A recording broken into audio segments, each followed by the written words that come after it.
الحمد لله نحمده ونستعينه ونستغفره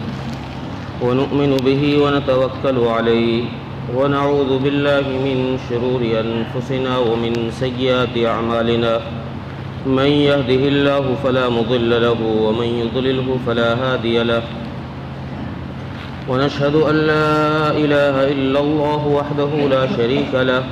ونشهد أن سيدنا ومولانا محمدًا عبده ورسوله أما بعد فأعوذ بالله من الشيطان الرجيم بسم الله الرحمن الرحيم في بيوت أذن الله أن ترفع ويذكر فيها اسمه يسبح له فيها بالغدو والآصال قال النبي صلى الله عليه وسلم من بنى لله مسجدا بنى الله له بيتا في الجنة أو كما قال عليه الصلاة والسلام.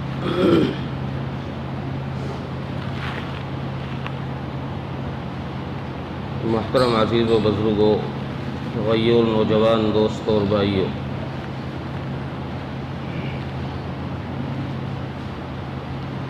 اس زمین پر اللہ تبارک و تعالیٰ کی نظر میں سب سے مقدس جگہ بازار مساجد ہیں، اور سب سے مبغوض جگہ اللہ کی نظر میں بازار ہے۔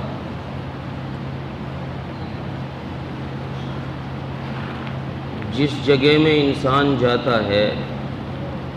اس کا مقام بھی اسی اعتبار سے بلند ہوتا ہے۔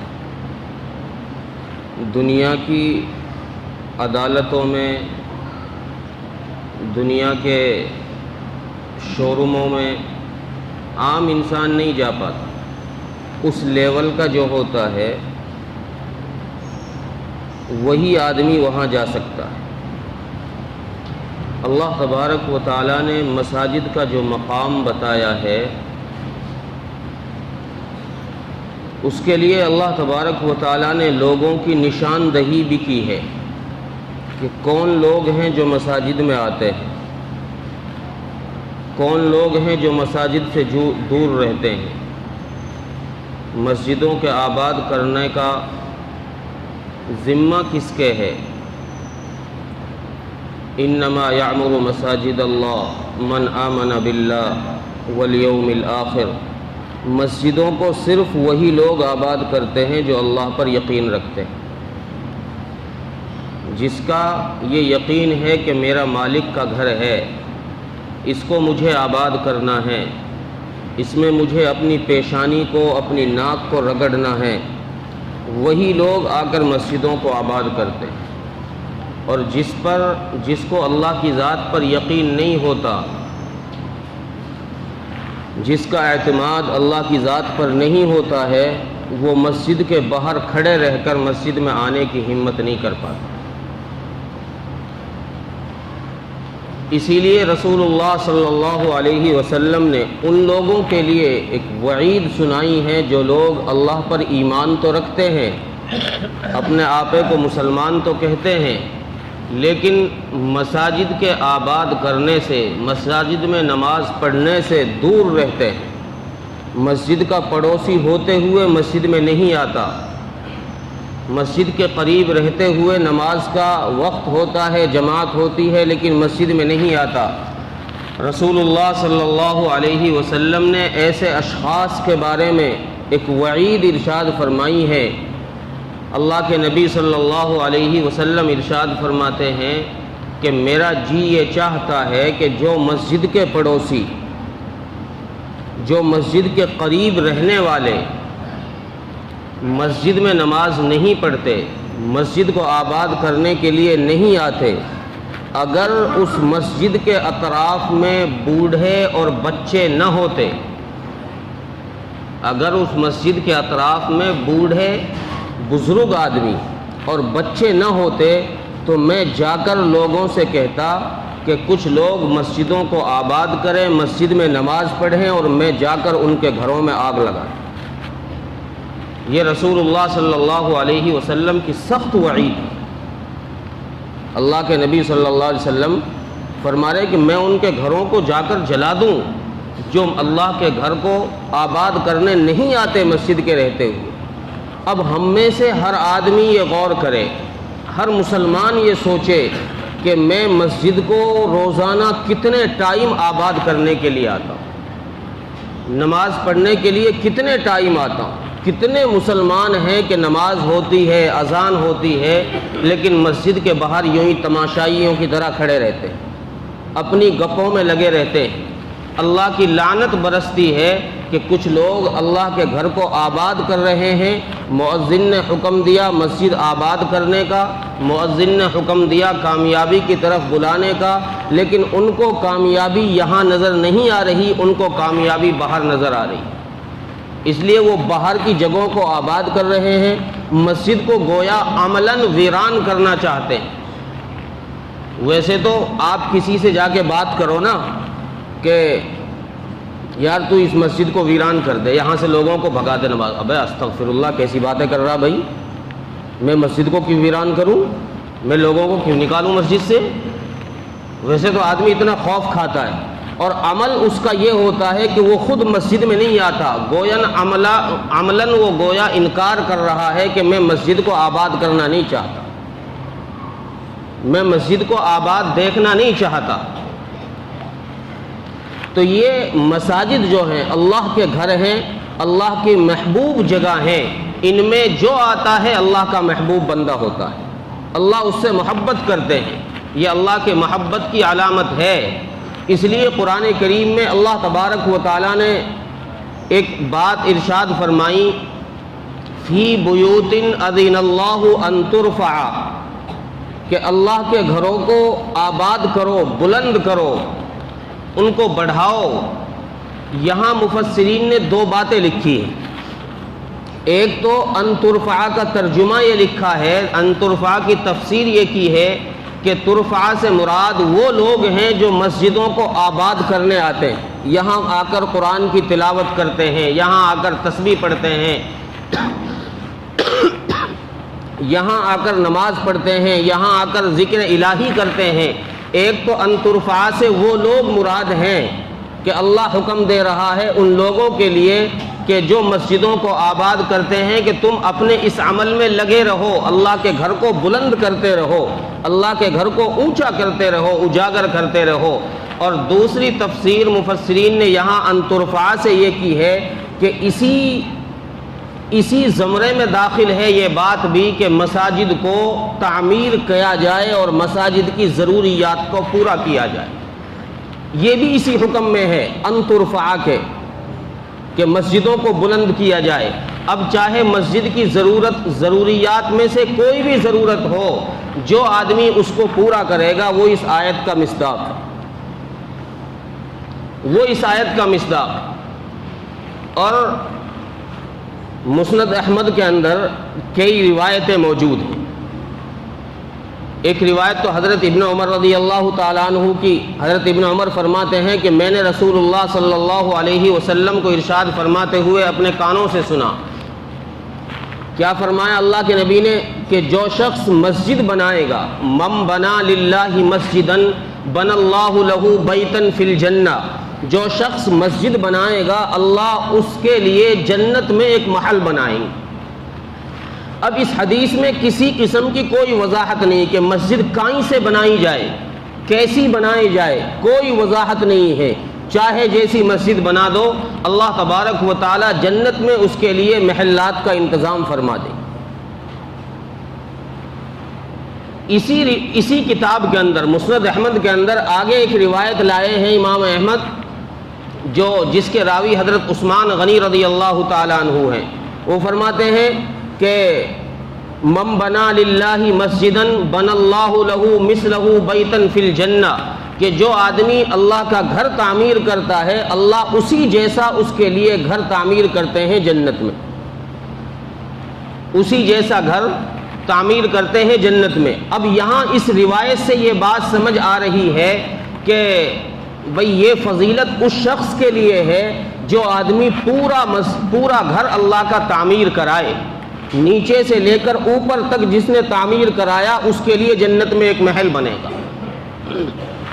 اس حدیث سے یہ بات سمجھ آ رہی ہے۔ لیکن آگے اسی حدیث کی تشریح کرتے ہوئے مسند احمد کے اندر ایک اور روایت غالباً حضرت عثمان غنی کی ہی ہے، وہ ذکر فرماتے ہیں کہ میں نے رسول اللہ صلی اللہ علیہ وسلم سے ایک اور بات یہ سنی کہ رسول اللہ صلی اللہ علیہ وسلم نے اس حدیث کی تشریح کرتے ہوئے یہ فرمایا کہ چونکہ پوری مسجد کا تعمیر کرنا ایک آدمی کے بس کی بات نہیں، ہر آدمی اتنا بجٹ نہیں رکھتا کہ پوری مسجد تعمیر کر دے۔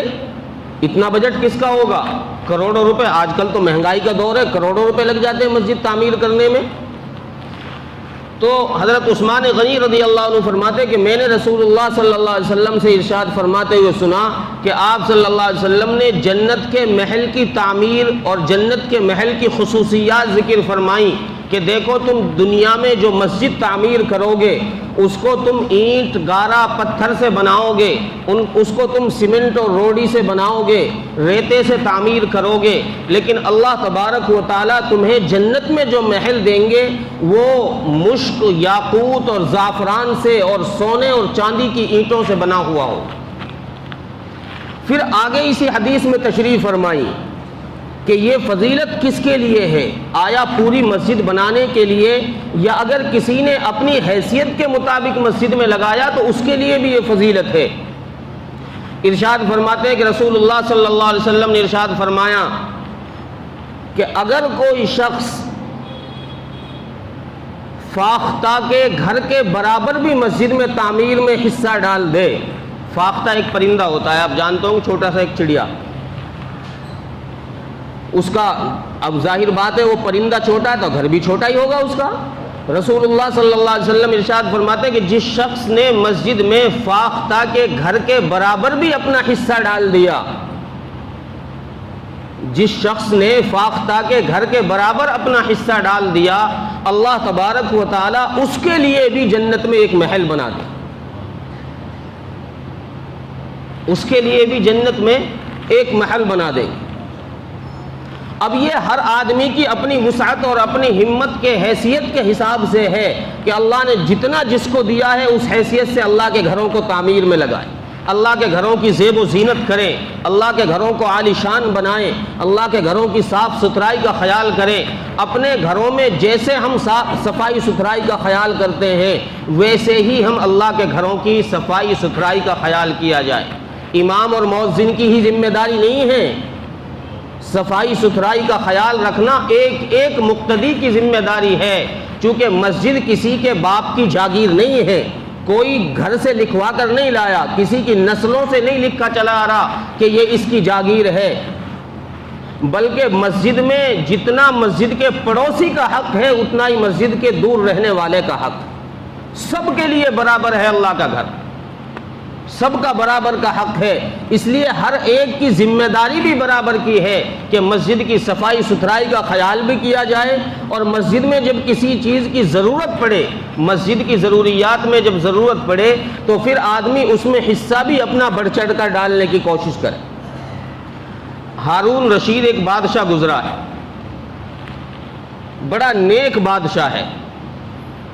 اور اس نے اپنے دور خلافت کے زمانے میں،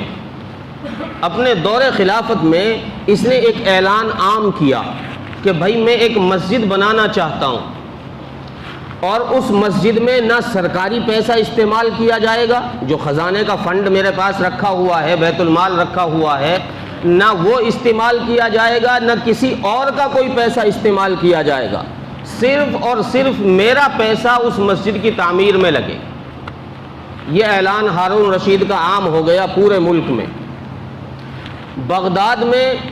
چونکہ بغداد کے ہی یہ بادشاہ تھے اس وقت میں، بغداد میں ایک مزدور رہتا تھا جو روزانہ مزدوری کرتا بیچارہ، اور شام کو اپنے بچوں کے لیے کھانے کے لیے جو مزدوری سے پیسے ملتے وہ اپنے گھر کے لیے ضروریات کے لیے کچھ سامان خرید کر لاتا، اس کا روزانہ کا مشغلہ۔ جب اس کے سامنے یہ اعلان ہارون رشید کا پہنچا کہ بھائی کسی کا پیسہ استعمال نہیں کیا جائے گا، صرف بادشاہ اپنے پیسے سے وہ اللہ کا گھر تعمیر کرنا چاہتے ہیں، تو اس مزدور نے اللہ کے دربار میں ہاتھ اٹھائے کہ اللہ، کیا اب ایسا وقت آ گیا ہے کہ ہم غریبوں کے لوگ پیسے بھی اللہ کے گھر میں لینے سے منع کر رہے ہیں؟ کیا ہم اتنے گر گئے ہیں کہ ہم مسجد میں اپنا پیسہ بھی نہیں لگا سکتے؟ اس نے اللہ تبارک و تعالیٰ سے دعا کی اور اس نے اپنے دل میں یہ عزم کر لیا کہ بادشاہ کتنا ہی منع کرے، لاکھ منع کرے بادشاہ، لیکن مجھے اس مسجد کی تعمیر میں اپنا حصہ ڈالنا۔ اب اس نے ایک دن مزدوری کی اور کچھ پیسے اکٹھے ہوئے، اس نے وہ چند پیسے، مزدوری سے کتنے پیسے ہوئے ہوں گے، چند پیسے اس کے پاس اکٹھے ہوئے، اس نے ان پیسوں کی اینٹ خریدی اور ان اینٹوں کو اس نے رات کو چپکے سے بادشاہ کی ان اینٹوں میں شامل کر دیا جو بادشاہ نے مسجد کے لیے لا کے رکھی تھی۔ کسی کو نہیں بتایا، بادشاہ کے کارندوں کو بھی نہیں پتا، مزدور مستریوں کو بھی نہیں پتا، کسی کو نہیں پتا، یہ چپکے سے ان اینٹوں میں اپنی اینٹیں ڈال کر وہاں سے آ گیا۔ اب مسجد تعمیر ہو گئی۔ مسجد تعمیر جب ہوئی تو ہارون رشید نے خواب دیکھا کہ میں جنت میں گھوم رہا ہوں، اور گھومتے گھومتے یہ ایسی جگہ پر پہنچا کہ جہاں دو محل ایک جیسے بنے ہوئے، ایک پر ہارون رشید کا نام لکھا ہوا ہے، دوسرے پر اس مزدور کا نام لکھا ہوا ہے۔ ہارون رشید نے سوچا کہ یار یہ تو میرا اپنا محل ہے، اس میں تو میں کبھی بھی داخل ہو جاؤں گا، چلو پہلے اس محل کو دیکھ کر آتا ہوں جو اس مزدور کے لیے بنایا گیا ہے۔ جب ہارون رشید اس محل میں داخل ہونا چاہا تو وہاں جو گیٹ پر دربان تھا، جو چوکیدار تھا، اس نے ہارون رشید کو روک دیا کہ آپ اندر نہیں جا سکتے۔ ہارون رشید نے کہا بھائی میں وقت کا بادشاہ ہوں، یہ میری رعایا کا ہی ایک مکان ہے، مجھے اختیار ہے داخل ہونے کا۔ اس دربان نے کہا کہ آپ بادشاہ ہوگے دنیا میں، یہ جنت کا معاملہ ہے، یہاں کسی کی بادشاہت نہیں چلتی، یہاں کسی کی چودراہٹ نہیں چلتی کہ میں تو یہاں کا چودھری ہوں میں چلا جاؤں گا، نہیں آپ نہیں جا سکتے۔ بادشاہ کو وہاں سے واپس کر دیا۔ اب بادشاہ جب بیدار ہوا، اس نے صبح کو اپنے شہر میں ندا کرائی،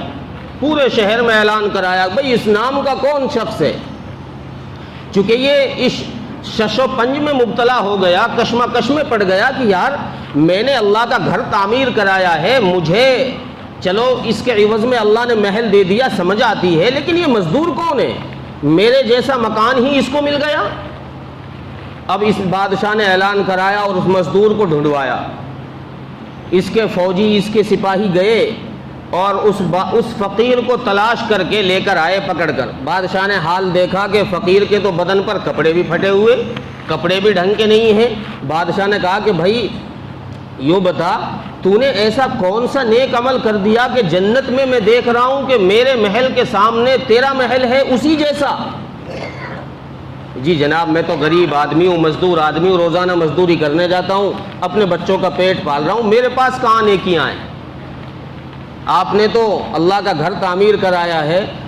میرے پاس اتنے پیسے کہاں ہیں کہ میں اللہ کا گھر تعمیر کرا دوں، میں کوئی نیکی کر دوں؟ ہارون رشید نے اس پر زور ڈالا کہ بھائی بتاؤ تو صحیح، آپ نے کوئی تو نیک عمل کیا ہوگا جس کی وجہ سے یہ اجر ملا ہے۔ جب اس پر پریشر ڈالا تو اس شخص نے کہا کہ بادشاہ بات یہ ہے کہ جب آپ نے اعلان کرایا کہ میں کسی کا پیسہ نہیں لوں گا، اللہ کا گھر تعمیر کر رہا ہوں، تو میرے دل میں یہ خواہش ظاہر ہوئی کہ میں بھی اپنا حصہ ڈال دوں، تو میں نے اپنی مزدوری کے پیسوں سے چند اینٹیں خریدی اور وہ آپ کی اینٹوں میں شامل کر دی۔ اللہ تبارک و تعالیٰ نے ان چند اینٹوں کے عوض میں جتنا اجر آپ کو پورے محل کے بنانے پر دیا، اتنا ہی اجر اللہ تبارک و تعالیٰ نے مجھے ان چند اینٹوں کے لگانے پر دے دیا، چونکہ میری حیثیت ہی اتنی تھی، میری حیثیت اتنی نہیں تھی کہ میں پورا گھر اللہ کا تعمیر کر دیتا، میری حیثیت ہی اتنی تھی کہ میں چند اینٹ خرید سکتا تھا۔ میں نے اپنی حیثیت کے مطابق عمل کیا، اللہ نے اپنی شان کے مطابق اجر دیا۔ تو اللہ کے گھروں میں تعمیر کرنا، اللہ کے گھروں میں اپنا مال لگانا، یہ بہت بڑی خوش نصیبی ہے۔ اگر ہم چاہتے ہیں کہ جنت میں ہمارے لیے بھی محلات تیار ہوں اور ہمارے لیے بھی عالیشان بنگلے جنت کے اندر ملے، تو پھر ہم اپنے آپے کو مسجد میں خرچ کرنے سے نہ چرایا کریں، پیچھے نہ ہٹایا کریں۔ جب مسجد میں ضرورت ہو کہ مسجدوں میں تعمیر کی یا مسجد میں کسی اور ضروریات کے پورا کرنے کی جب ضرورت پڑے، تو پھر ہم اپنے آپے کو آگے پیش کریں کہ نہیں جی میرا لگنا چاہیے، تاکہ اللہ تبارک و تعالیٰ بھی اسی خوشنودی کے ساتھ ان پیسوں کو قبول کر لے جس خوشنودی کے ساتھ ہم لگا رہے ہیں۔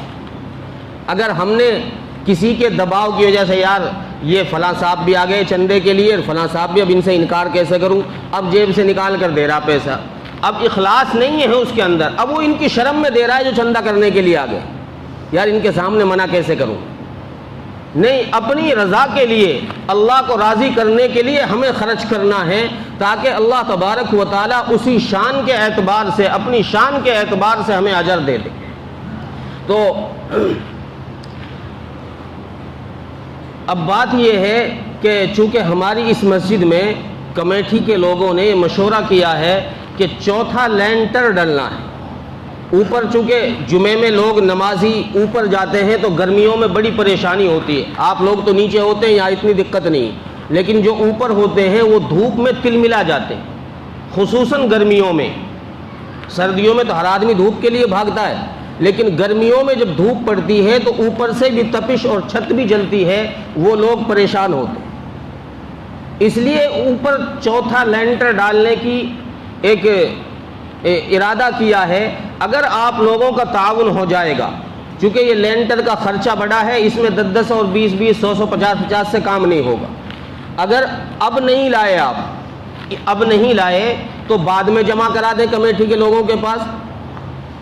بعد میں دے دیں، لیکن اس میں کم سے کم 1500 روپے کا ہر آدمی کا حصہ اگر پڑ جائے گا تو انشاءاللہ یہ کام آسانی سے ہو جائے، آسانی سے۔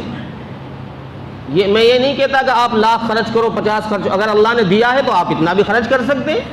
اگر اللہ نے دے رکھا ہے تو آپ اتنا بھی خرچ کریں، منع بھی نہیں ہے، لیکن میں آپ پر یہ پریشر بھی نہیں ڈالتا کہ ہر آدمی 10,000 دے، 5,000 دے،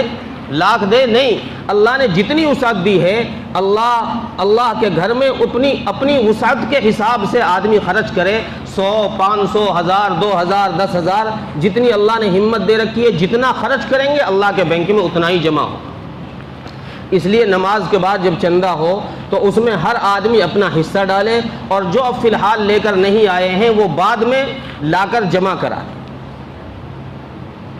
بعد میں لا کر بھی وہ جمع کرے۔ یہ ضروری نہیں ہے کہ بھئی جمعے کے چندے میں دوں گا میں تبھی ثواب ملے گا، نہیں، بعد میں لا کر آپ دے سکتے ہیں،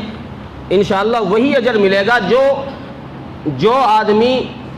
زیادہ خرچ کرے گا، اللہ نے زیادہ دے رکھا ہے، زیادہ خرچ کرے گا، اس پر اللہ تبارک و تعالیٰ اسی حساب سے اجر دیں گے۔ اللہ نے تھوڑا دیا ہے، تھوڑا خرچ کر دو، اللہ اس حساب سے اجر دیں گے۔ اللہ کے اجر دینے میں کمی نہیں ہے، اللہ کے خزانے میں کمی تھوڑی ہے۔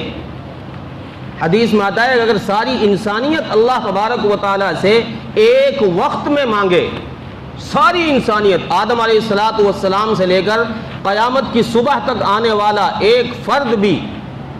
اللہ تبارک و تعالیٰ سب کو ایک جگہ جمع کر دیں اور سب ایک وقت میں اللہ سے مانگے اور اللہ سب کو ایک وقت میں دے دے، اللہ کے خزانے میں اتنی ہی کمی آئے گی جتنی سمندر میں سوئی ڈالو اور سوئی کی نوک میں جتنا پانی لگ کر آئے گا۔ اب سمندر میں کتنی کمی آ گئی، خالی ہو گیا، پتہ بھی نہیں چلے گا سوئی میں کتنا سا ایک ذرا سا قطرہ لگ کر آ سکتا ہے، اتنی ہی کمی اللہ کے خزانے میں دینے کے بعد آئی۔ اس لیے ہر آدمی اپنی ہمت اور وسعت اور حیثیت کے حساب سے مسجد کی تعمیر میں حصہ لے۔ اللہ تبارک و تعالی عمل کی توفیق عطا فرمائے۔